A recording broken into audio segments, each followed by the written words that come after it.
yeah. Head.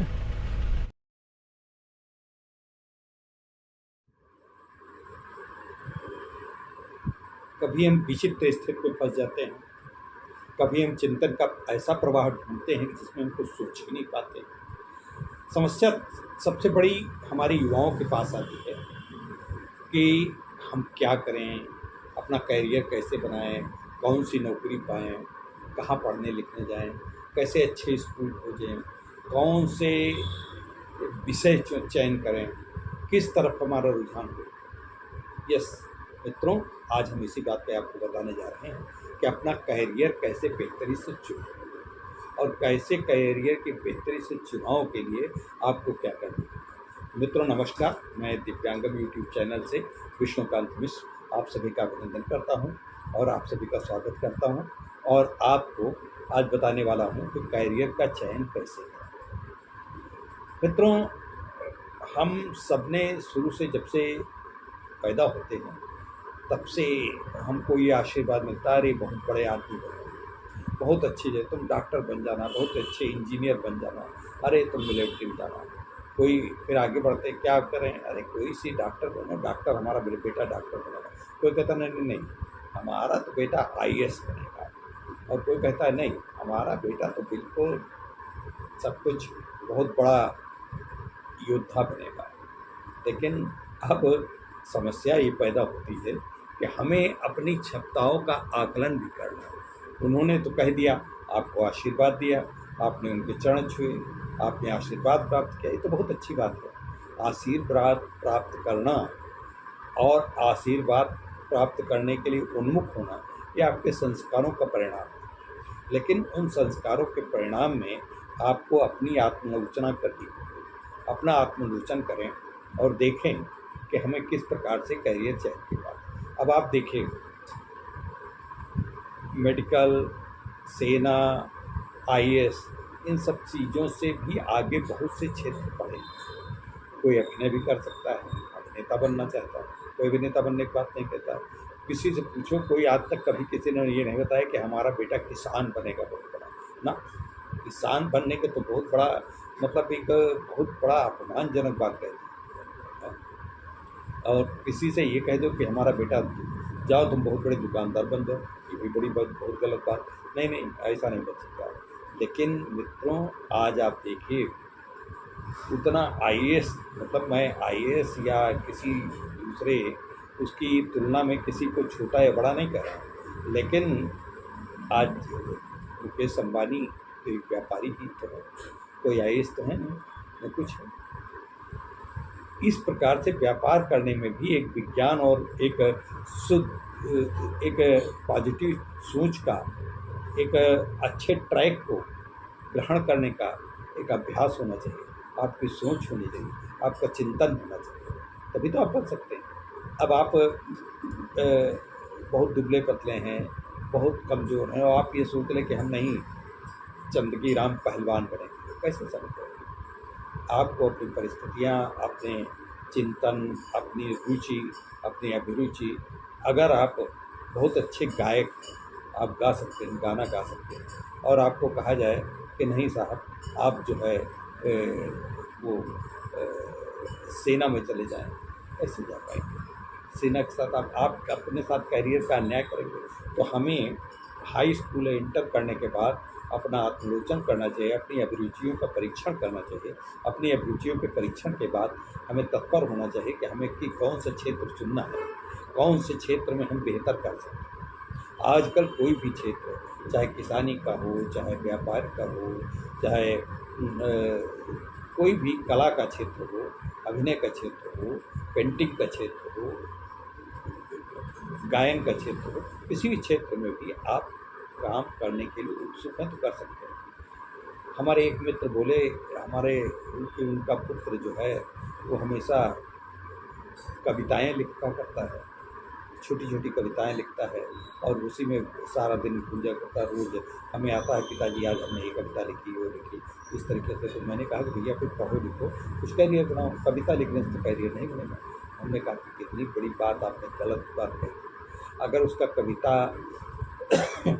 कविता में रुचि है, कवि बनना चाहता है, ये कुछ लिखना चाहता है, कुछ नया सोच उसके अंदर चिंतन है, तभी तो कविताओं की पंक्तियाँ उसके अंदर से प्रवाहित होती, उसके चिंतन प्रवाह का अनुवाद है कविताओं के शब्दों के अंदर, शब्द मंजरी के अंदर उसका उन विचारों को उतारना, उन विचारों की परिणित कविता है। और कविता अगर वो कर लेता तो उसमें कोई बुरी बात नहीं। आज बड़े बड़े कवि, बहुत बड़े अच्छे अच्छे कवि, कोई एक एक मंच पे 25-25 हज़ार से तो कम कोई लेता ही नहीं, और अच्छे अच्छे लेखन, अच्छा सब कुछ कर सकते हैं, और कविता के साथ साथ भी दूसरे कार्य कर सकते हैं। तो इस तरीके से कोई क्षेत्र कविता का, अभिनय का, अगर अभिनय में कोई रुचि है तो अभिनय में करना चाहिए। नाटक को रंगकर्मी बनना चाहता है तो रंगकर्मी, लेखक बनना चाहता है तो लेखक बन सकता है। तो ये सब बातें, ऐसा नहीं है कि आप किसी एक, जब तक आपकी अपनी रुचि, अपनी अभिरुचि, अपने मन मुताबिक काम नहीं मिलता है तब तक आप काम के प्रति अन्याय नहीं कर सकते। विदेशों में तो इस बात का आकलन किया जाता है कि कैरियर में किस प्रकार से हम इस व्यक्ति का कर्म, हालांकि विदेशी भी कोई बहुत बड़ा सफल नहीं है इस विषय में, वहाँ पर भी बोझा लादा जाता है कामों का और व्यवसाय का और रोजगार का, और कैरियर चयन के विषय में उसकी भी स्वतंत्रता नहीं होती कभी कभी। तो हमें समाज में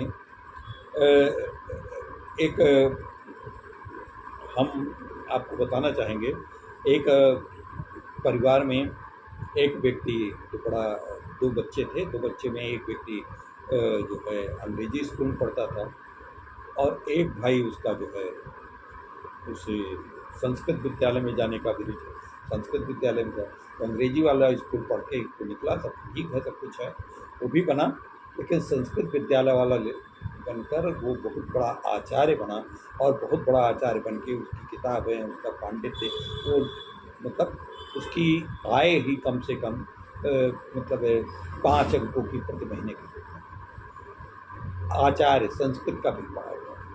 तो इस तरीके से मतलब किसी भी धर्म विशेष का भी अगर रुचि है और उसमें कोई व्यक्ति जाना चाहता है तो ये बुरा नहीं है। तो हमें अपनी अभिरुचियों के चयन में सावधानी बरतनी होगी, और सावधानी ये अभिरुचियों का चयन का कोई मापदंड, वैज्ञानिक मापदंड नहीं कि ये कर लो तो पता चल जाएगा। अभिरुचियों का चयन करता, मतलब चयनकर्ता, चयनार्थी और चयन करने वाला वो स्वयं है, वही परीक्षक है, वही परीक्षार्थी है, और वही जो उसका निर्णायक है।